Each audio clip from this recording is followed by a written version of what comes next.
இப்போ லைவ்ல இருக்க 2 பிடிச்ச ஒரு அரசியல்வாதி, ஒரு சுயநலம் இல்லாம, ஒரு பொதுநலத்தோட, ஒரு காமன் சென்ஸ் இருக்கிற ஒரு அரசியல்வாதி அப்படின்னு பார்த்தா 2 பேர் இப்போ உயிரோடு இருக்கிறது. விஜய், இன்னொன்று அண்ணாமலை. இது என்னுடைய தனிப்பட்ட ஒரு கருத்து. ஒரு பப்ளிக் ஒரு பப்ளிக்காக ஒரு பர்சனாக வந்து நான் சொல்கிறேன். ஒரு காமன் ஒரு பர்சனாக சொல்கிறேன். ஸோ அண்ணாமலை சார் வந்து இப்போது பிஜேபியிலேருந்து ரிசைன் பண்ணுற அந்த ரெசிக்னேஷன் அக்செப்ட் பண்ணிட்டாங்க அப்படின்றது ஒரு பெரிய ஒரு சந்தோஷமாக இருக்குது. இன்னொன்று அவர் யார் கூட சேர போகிறாரு. ஸோ டிவிகேவோட சேர்ந்தாலும் சரி, இல்லை அவர் தனியாக கட்சி ஸ்டார்ட் பண்ணாலும் சரி, கண்டிப்பாக வந்து ஒரு நல்லது நடக்கும்ன்ற அகெயின் ஆஃப்டர் விஜய் வந்து ஒரு எக்ஸ்பெக்டேஷன் நிறைய இருக்குது. பட் விஜய் கூட இப்போ கரண்ட்டாக ஆட்சி செய்துட்ருக்க விஜயோடு அவர் கை கோத்தாருன்னா, ஒரு காமன் சென்ஸ் இருக்க ஒரு பர்சன், நம்ம தமிழ்நாட்டுக்கு ஒரு விடிவு காலம் கிடச்ச ஒரு பெரிய ஒரு சக்தியே சேர்ந்த மாதிரி ஒரு ஒரு ஒரு ஃபுல்ஃபில்டான ஒரு தாட் இருக்குது. ஸோ பார்ப்போம்.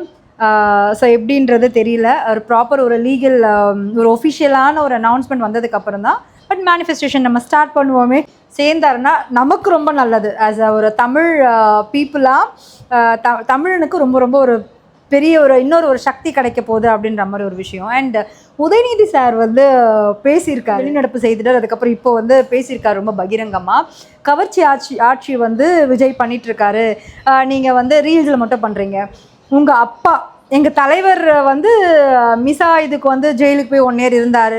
அண்ட் கலைஞர் வந்து ஹிந்தி எதிர்ப்புக்கு வந்து ஜெயிலுக்கு போயிட்டு வந்தார். நீங்கள் என்ன போயிட்டு வந்தீங்களா?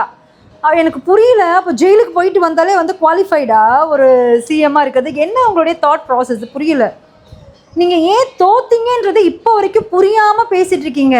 ஸோ விஜய் என்ன பண்ணலை அதில் என்ன பண்ணலைன்னு சொல்லலாம். அவர் பண்ணியே இருந்தாலும் அது என்ன பண்ணலைன்னு சொல்லலான்னு அதை திருச்சி பண்ணுறதுக்கு தான் உங்களுடைய எஃபர்ட் அண்ட் உங்களுடைய ஃபுல் டீமும் நீங்களுமே வந்து ஒர்க் பண்ணுற மாதிரி இருக்குது. நீங்கள் தோற்றதுக்கான இன்டெப்த்து ரீசனை தயவு செய்து திங்க் பண்ணுங்கள்.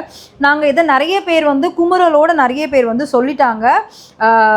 என்னெல்லாம் வந்து நீங்கள் எங்களுக்கு பண்ணலை, எதுக்கு நீங்கள் வேண்டாம், இந்த கட்சி வேண்டாம், மாற்றம் வேணும்னு சொல்லிட்டாங்கன்றது எவ்வளோ இடத்துல ஓப்பனாக சொல்லியாச்சு.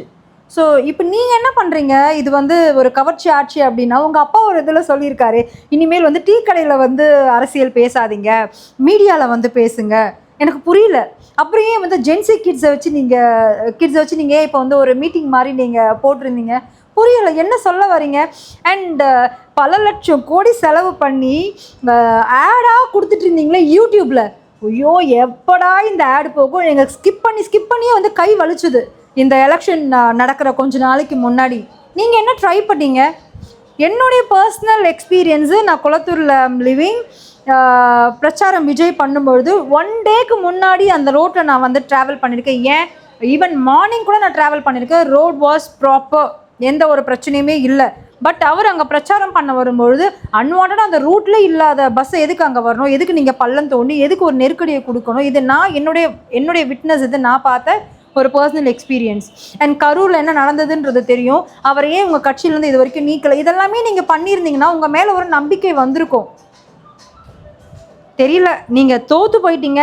அப்படி உங்கள் கட்சியே இல்லாத மாதிரி இப்போ எப்படி ஏடிஎம்கே வந்து ரொம்ப வலுவிழந்து இருக்கோ அந்த மாதிரி நீங்களும் அடுத்து ஆக போகிறீங்கன்றதுக்கு இது வந்து ஒரு பெரிய அறிகுறி. And Annamalai sir, we all waiting for your official announcement and have huge respect on you.